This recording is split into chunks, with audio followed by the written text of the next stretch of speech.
નમસ્કાર ખેડૂત મિત્રો, સ્વાગત છે તમારું ખેડૂત ચેનલની અંદર। આજે તારીખ 14 ડિસેમ્બર 2023 વાર ગુરુવાર। આજના થરાદ માર્કેટ યાર્ડના તાજા બજાર ભાવ। તો ખેડૂત મિત્રો, આજે થરાદ માર્કેટ યાર્ડની અંદર જીરુના સૌથી ઊંચા ભાવ 7,700 રૂપિયા જોવા મળી રહ્યા છે।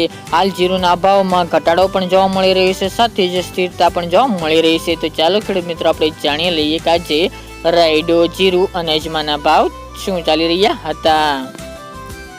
ખેડૂત મિત્રો, આજના થરાદ માર્કેટ યાર્ડના ભાવ જોઈએ તો જીરુ 6,500 થી 7,700 રૂપિયા, રાયડો 990 થી 1,050 રૂપિયા, ગુવારગમ 1,007 થી 1,103 રૂપિયા, એરંડા 1,140 થી 1,178 રૂપિયા, મગ 1,200 થી 1,600 રૂપિયા, બાજરી 440 થી 480 રૂપિયા અને તલ સફેદ 2,600 થી 2,800 રૂપિયા। તો ખેડૂત મિત્રો, આ હતા આજના થરાદ માર્કેટ યાર્ડના તાજા બજાર ભાવ।